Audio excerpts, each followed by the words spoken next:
जितने लोग तैयारी शुरू करते हैं, मैंने देखा शुरुआत में इतना पढ़ना शुरू करते हैं, पहले दिन से 10 घंटा 15 घंटा आराम से। आपको पता नहीं, आपको लगता नहीं कि ये पेट है ना, हजम करना होता है, सिर्फ अंडरलाइन करना नहीं होता। मैंने 98% स्टूडेंटों को देखा है, वो किताब को अंडरलाइन करने को पढ़ाई मानते हैं।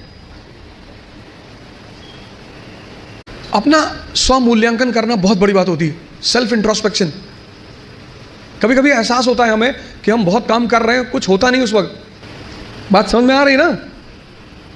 इस क्षमता, यहां की जो डाइजेशन क्षमता है, ये दिखाई नहीं पड़ती ना, ये दिखाई पड़ता है।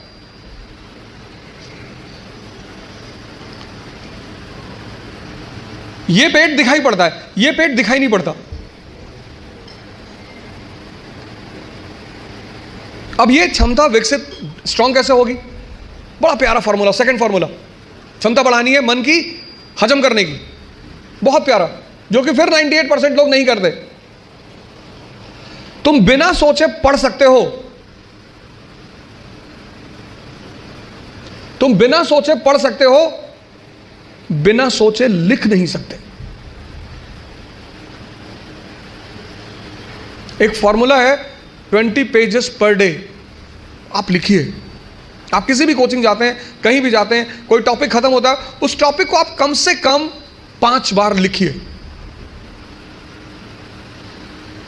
अब पढ़ने की आदत छोड़िए, लिखना शुरू करिए।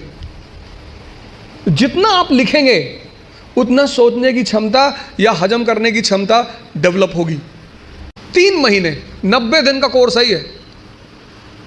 3 महीने, 3 महीने अगर 20 पेजेस लिख ले गए तो तुम बिलीव नहीं करोगे कि तुम्हारे सोचने की क्षमता कितनी डेवलप हो जाएगी, हजम करने की क्षमता कितनी डेवलप हो जाएगी। हम कोचिंग किस लिए जाते हैं? इसीलिए जाते हैं। कोचिंग और कॉलेज में बहुत फर्क है। कॉलेज आप पढ़ने के लिए जाते हैं, कोचिंग आप सीखने के लिए जाते हैं। जितने लोग कोचिंग जाकर परेशान होते हैं वो लोग हैं जो कोचिंग पढ़ने के लिए गए। अगर कोचिंग भी पढ़ा रही है और कॉलेज भी पढ़ा रही है तो फिर दोनों में फर्क कहां है?